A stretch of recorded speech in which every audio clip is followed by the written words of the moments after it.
საღამოშიდობის მთავარი მსოფლიოში პირდაპირ ეთერში ბრუნდება ეგა კვესიტაძე და მე ბათუ ქუთელია. დღეს ვისაუბრებთ როგორც ყოველთვის იმ მნიშვნელოვან განვითარებაზე, რაც ხდებოდა მსოფლიოში და წინაკვირა საკმაოდ საინტერესო იყო ბევრი ფაქტორის გამო. ერთ-ერთი მნიშვნელოვანი ფაქტორი იყო ამერიკის ახალი ადმინისტრაციის, ახალი პრეზიდენტის ბაიდენის მიერ სომხეთის გენოციდის ფორმალურად აღიარება, რასაც არაერთ მნიშვნელოვანი შეფასებები მოყვა რეგიონში, მაგრამ თვითონ ამ ისტორიული ფაქტის შეფასების გარდა ბუნებრივია ამას ექნება უფრო შორსმიმავალი გეოპოლიტიკური შედეგები, რაზეც ჩვენ ვისაუბრებთ ჩვენ სტუმრებთან ერთად. ჩვენი სტუმრები არიან დღეს დავით დარჩიაშვილი, ილიას სახელმწიფო უნივერსიტეტის პროფესორი, თემურ პაპასკირი, თბილისის სახელმწიფო უნივერსიტეტის პროფესორი, კონსტანტინე შუბითიძე, თბილისის სახელმწიფო უნივერსიტეტის ლექტორი და ზურაბ ჭიაბერაშვილი, საქართველოს ყოფილი ელჩი ევროპის საბჭოში. გარდა ამისა, ეს კონკრეტული ისტორიული ფაქტი ებმება ბევრ სხვა მიმდინარე მოვლენებს მსოფლიოში, დაწყებული შპიონების სკანდალთან ჩეხეთში, გაგრძელებული კლიმატის სამიტით, ამას ემატება პუტინის მოსვლა და აგრესიული რიტორიკით. ცოტა გაურკვეველი რიტორიკა იყო. წესით ვერაფერს აი რაღაცის ციტატის მოყვანა რომ მოგინდეს აი ისეთის ვერ მოიყვან ამ გამოსვლიდან აი მუხარაც ორი სიტყვა დარჩა ყველას. აი მუხარასაც რეალურად ვერ დავარქმევთ და ამ თემებზეც რასაკვირველია ვისაუბრებთ და ძალიან კარგია რომ ნავალნი მიიღო შიმშილობის შეწყვეტის გადაწყვეტილება, იმიტომ რომ საბოლოოდ ეს სწორედ გადარჩება, თორემ მართლა კვდებოდა ამ სიტყვის სრული მნიშვნელობით და კარგია რომ სწორ დროს სწორი გადაწყვეტილება მიიღო. ნამდვილად ჯობია რომ ნავალნი ცოცხალი იყოს და იბრძოლოს პუტინის სისტემის წინააღმდეგ და რასაკვირველია ეხლა დღეს დღევანდელ თემებს რო გადავხედოთ, მთავარი თემა ორი დღეა, ეს არის ის კატასტროფა, რაც არ ხდება ინდოეთში. ეხლა ჩაკეტილია მიმოსვლა ევროპასა და ბრაზილიას შორის, ასევე აკონტროლებენ რასაკვირველია ინდოეთიდან შესვლას მგზავრების, მაგრამ დღეს გამახსენდა ზუსტად რომ აი ვუჰანში როცა ხდებოდა და ჩინეთში როცა ხდებოდა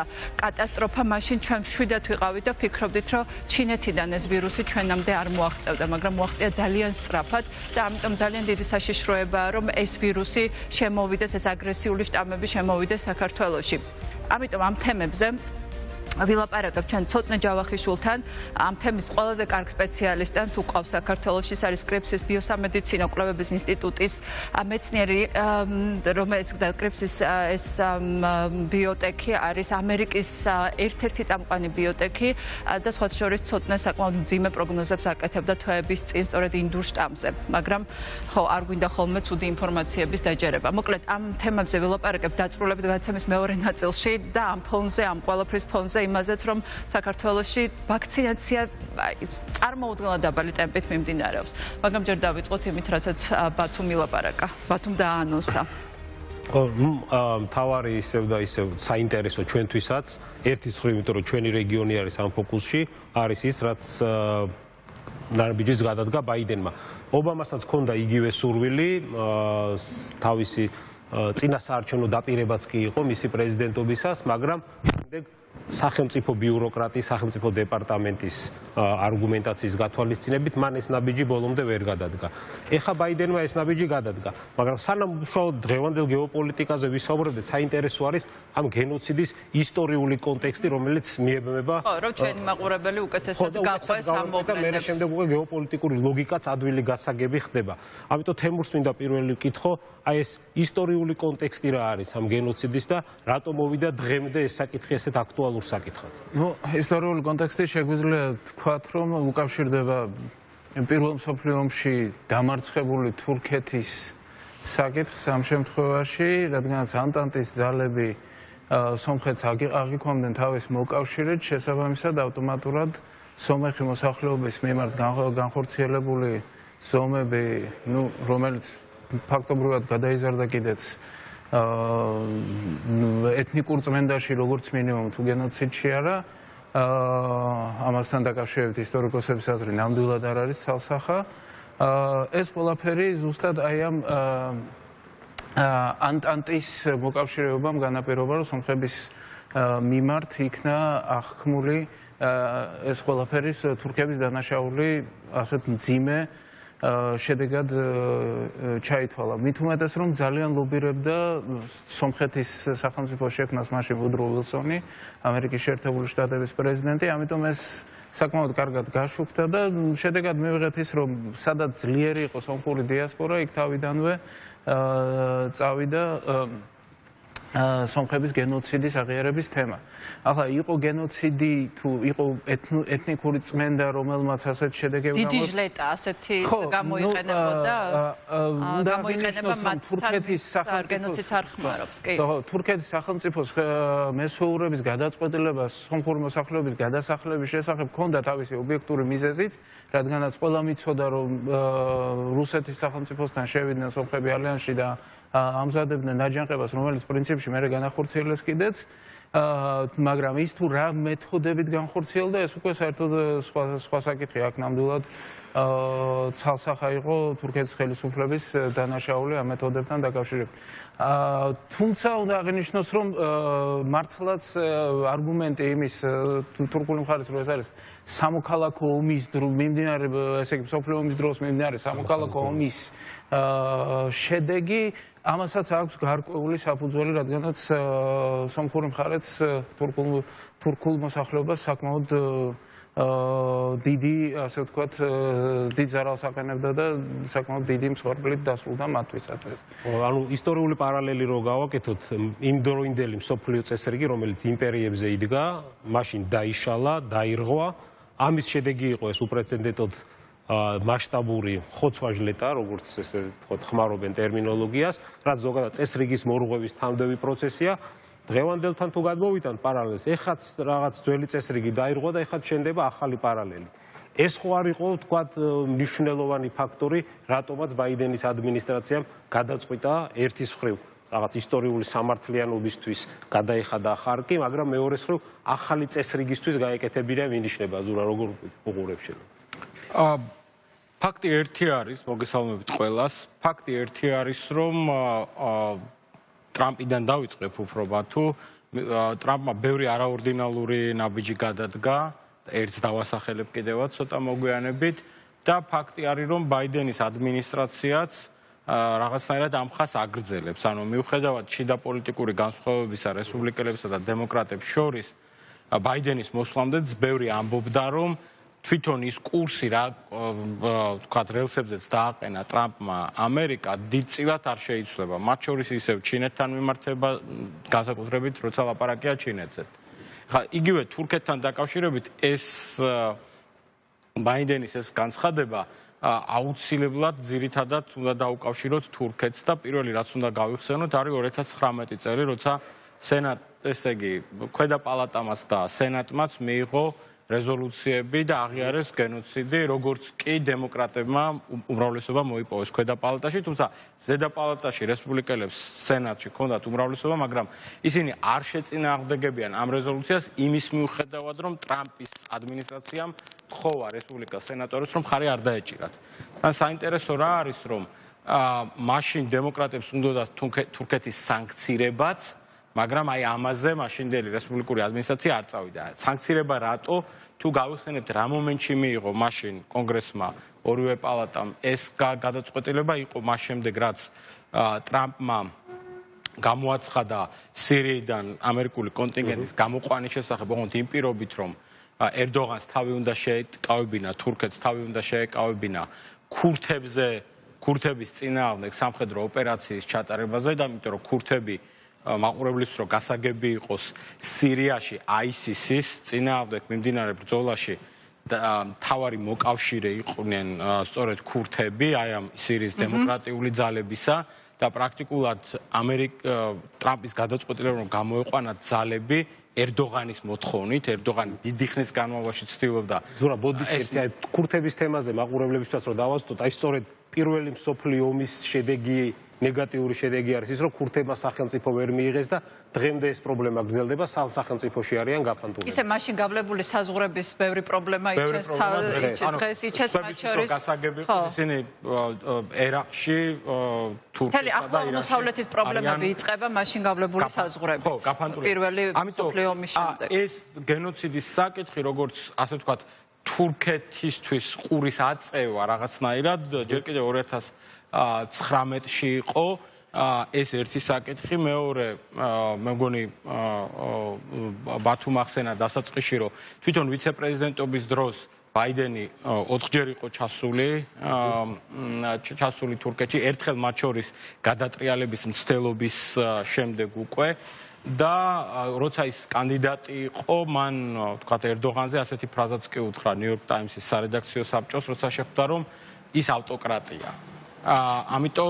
ამიტომ ეს კონტექსტი კიდევ ერთ ხო და აი ამ კონტექსტი ხა გავშალოთ და რადგან რუსეთი ჩემოვიტანოთ ამ კონტექსტში ხა სხვა შორის საინტერესო იყო რომ თურქეთის საგარეო საქმეთა მინისტრმა უკმაყოფილება გამოხატა, მაგრამ ეს არ იყო თქვა ძალიან ესეთი მწვავე ფორმებით გამოხატული უკმაყოფილება. თითქოს ყოველ შემთხვევაში ხო ჯერჯერობით ძალიან მოზომილი რეაქცია ჩანს, მანამდე ვიცით რომ სატელეფონო საუბარი იყო ხო პარასკევს ვაშინგტონსა და ანკარას შორის და ეხლა თქვა ჩვენ ლაპარაკობთ წინა გადაცემებშიც იმაზე რომ ფაქტია რომ რუსეთის წინააღმდეგ იკვრება დიდი კოალიცია ხო ყველამ გადაწყვიტა რომ არანაირი გადატვირთვის პოლიტიკა ეს არის გამოწვევა სერიოზული და ერთად უნდა იმუშაონ და ამ კონტექსტში ძალიან მნიშვნელოვანია თურქეთის მოკავშირეობა მით უმეტეს აი უკრაინის თემას როდესაც ვეხებით ხო და ჩვენ ვიცით რომ ასეთი მზადყოფნა და სურვილი გამოთქვა ამერიკამ ასეთი სურვილი გამოთქვა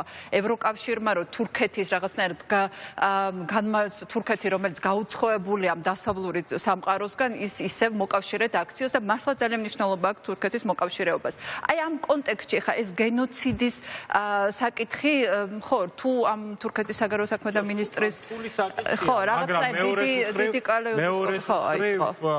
მაინც უნდა დავიტოვოთ იმედი, რომ ეს თურქეთის ისეთ გარიყვას არ გამოიწვევს და თვითონ თურქეთის მიერ ისეთ შეიძლება შეთანხმება რაღაცა გარკვეულით თან იქ იყო ოსმალეთის იმპერიის მიერ ეს ძალიან საკვანძო სიტყვა იყო არა ხო რატომ მინდოდა პარალელის გავლება ტრამპთან ხო აი მაგალითად ტრამპა რო გადაწყვიტა რომ იერუსალიმში გადაეტანა საელჩო ხო წარმოდგენა ჰქონდა რომ აი არაბულ სამყაროში ეს გამოიწვევდა ამერიკის გავლენის სრულ კოლაფს რომ ეს რა მოხდა ამ დროს პირიქით და რატო ვადარებ ეხლა რატო გავიხსენე ეს ფაქტი რაღაცა გაბედული გადაწყვეტილება პატარა თოკი რომელიც რაღაცა საკითხს მუდმივად იჭერდა რაღაცა გადაწყვეტისგან ად ერთ დღეს გადაჭრა ხო და აი ესეთი არა მარტო გადაჭრა შეცვალა მანამდე ისრაელის და პალესტინაც манипуლირებდნენ ამერიკაში თავის გავლენით ამ გადაწყვეტილებით თვითონ აიღო ეს მოხსნა აი ამ გენოციდის საკითხსაც ხო ეხა მოდი რომ შევხედოთ ხო ეს საკითხი მუდმივად ყველა ადმინისტრაციისთვის დგას მე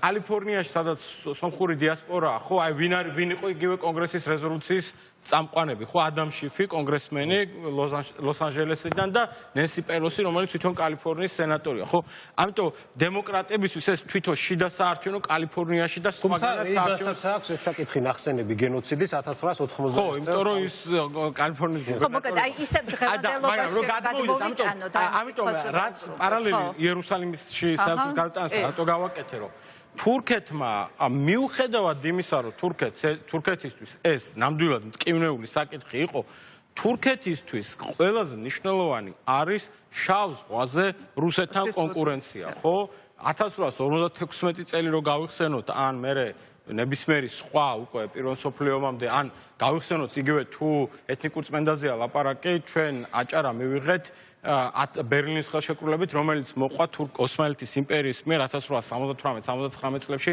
ბულგარეთში განხორციელებულ ჟლეტას ხო 13000 ბულგარელი 11-დან 13000-მდე არის დაღუპული ამიტომ ეს ჩაფენაც რომ ეს ოსმალეთის იმპერია ეს ძალიან მნიშვნელოვანია საკვანძო სიტყვა და ერთი რაც უნდა ვახსენო და ალბათ ლაპარაკის ხები გაშლიან მეც რო სულ არ ვილაპარაკო ეს პირველ რიგში როცა შავი ზღვას ვახსენებთ უკავშირდება მონტროს ხელშეკრულებას იმიტომ რომ ამ ყველაფერს აი აპრილის დასაწყისში უძღოდა ერდოღანის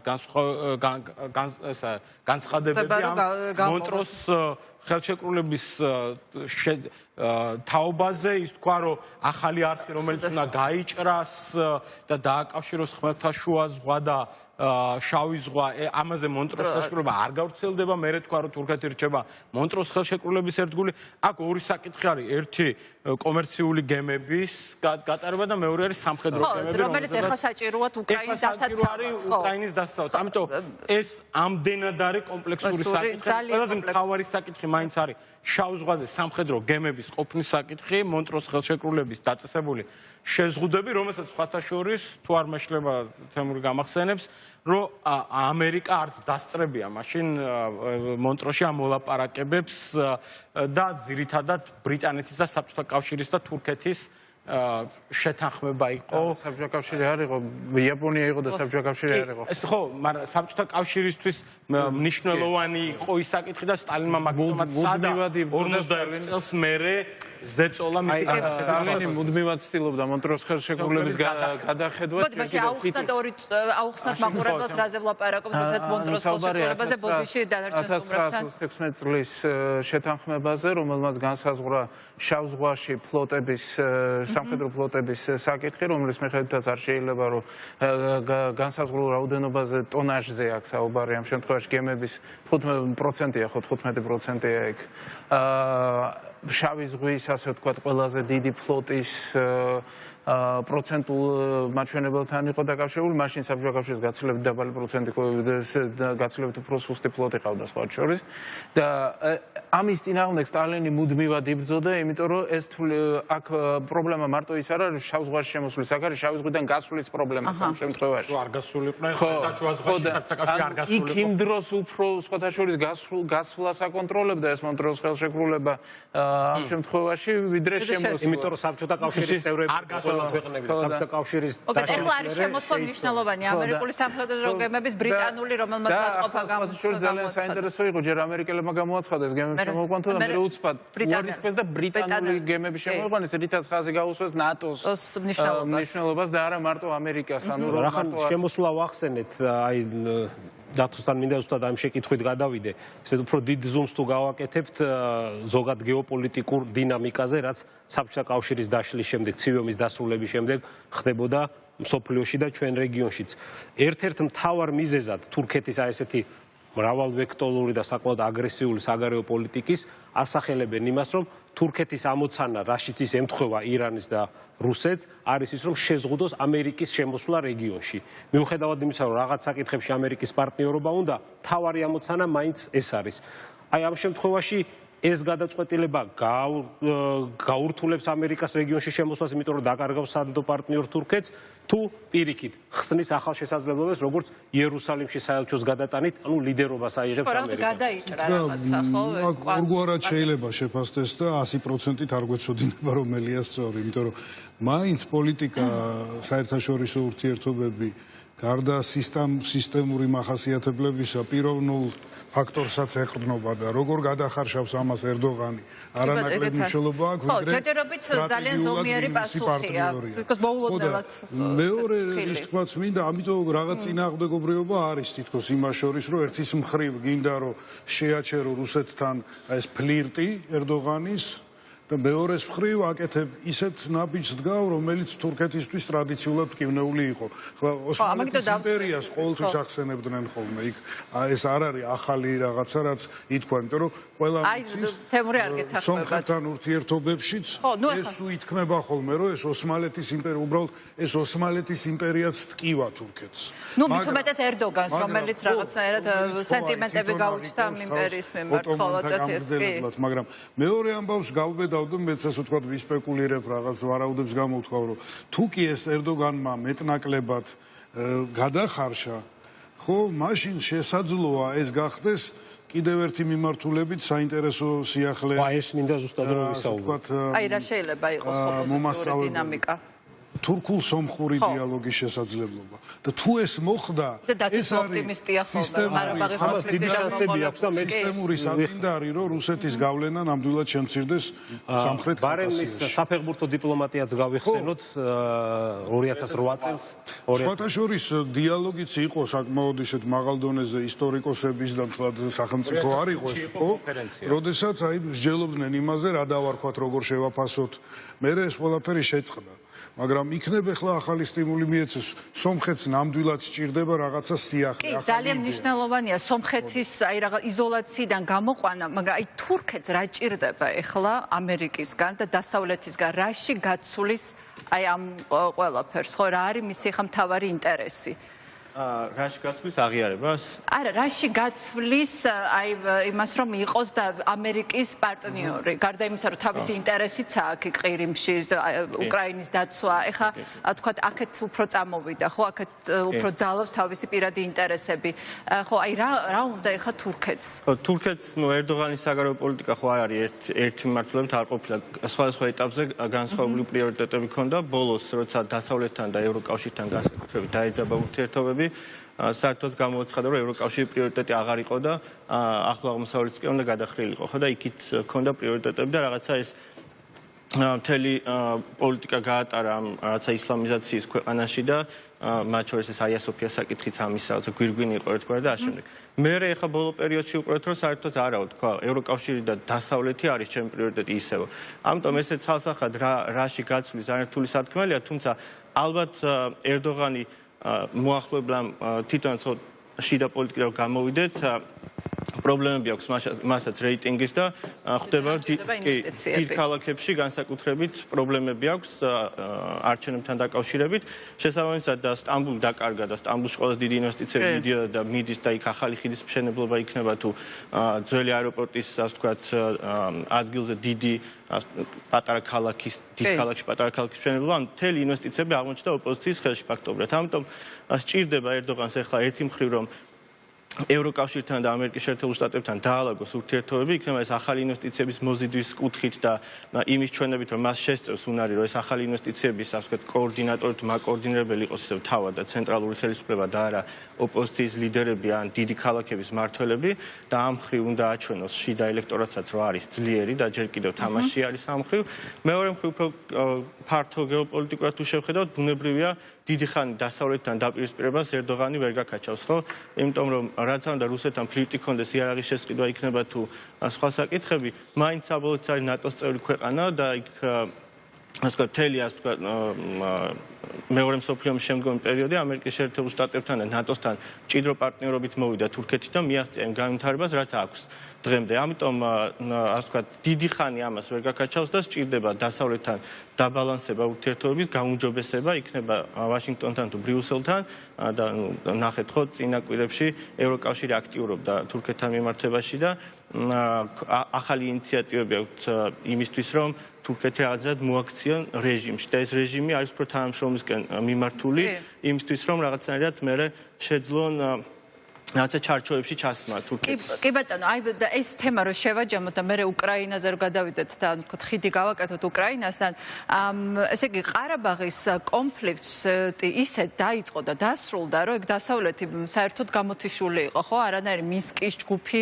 არ იყო ჩართული ამაში, აი მე გაიღვიძა მინსკის ჯგუფმაც და მე აი მართლა საოცარი ინერტულობა იყო, გაგვიჩნდა აქ დეპრესია ამ სტუდიაშიც, რომ რაღაცად გავიდა დასავლეთი და დასავლეთის მონაწილეობის გარეშე ხდება ანუ ორ მთავარ რეგიონალურ ძალას შორის გარიგებები რუსეთსა და თურქეთს შორის. მერე იყოს რაღაცა 6 ქვეყნიანი პლატფორმა, რომელიც კიდევ უფრო საშიში სიგნალი იყო, რომ დასავლეთი გავიდა და ეხლა ცდილობენ, რომ რეგიონში თვითონ კი არიან მეტოქეები, მაგრამ თვითონ გადაინაწილონ ინტერესები და მთავარია, რომ დასავლეთი არ შემოუშვან, ამაში არიან გაერთიანებული. თუმცა უკრაინაში ეხლა რაც ხდება ის დაძაბულობამ, რაღაცა ეს სურათი შეცვალა სურათი იმან, რომ ჩვენ და მოულოდნელად და ესეც მინდა ახლა დავაკავშირო შიდა ამბებს, აი მაშინ მართლა არ გქონდა და არავის არ გქონდა, მე მგონი აქ იმის მოლოდინი, რომ ევროკავშირი ჩაერთვებოდა საქართველოს შიდა კრიზისის მოგვარებაში ასეთი მაღალი დონით. ამიტომ მინდა ყველას უთხრა, რომ ას ნუ მივიღებთ ამას როგორც ჩვეულებრივ ამბავს. ეს არის ძალიან დიდი სერიოზული ჩართულობა, რომლის მსგავსი არ ყოფილა და არც მოველოდეთ. ამიტომ ძალიან გაუფრთხილდათ ამ ჩართულობას და ამ გამოწვდილ ხელს. ეს ერთი. მეორე, ძალიან გააქტიურდა რეგიონში მოულოდნელად ძალიან და პლუს უკრაინის ამბავმა თურქეთის ინტერესი ამ შემთხვევაში შეცვალა რუსეთის მიმართ, ხო? ესე აი ამაზე უკრაინა შემოვიყვანოთ მასთან რუსეთის შესაძლო კონფლიქტმა უკრაინაში განახლებამ ამ საბრძოლო მოქმედებების როგორ შეცვალა ეს დინამიკა რეგიონშიც მათ შორის რუსეთმა აი ამ sapasukho რიტორიკით და მოქმედებების შედეგად გაიყვანა თავისი შეიარაღებული დეესკალაცია აი ხა ეს უკრაინით უკვე გავაგრძელოთ ეს კომპლექსური მსჯელობა, ოღონდ მანამდე რეკლამა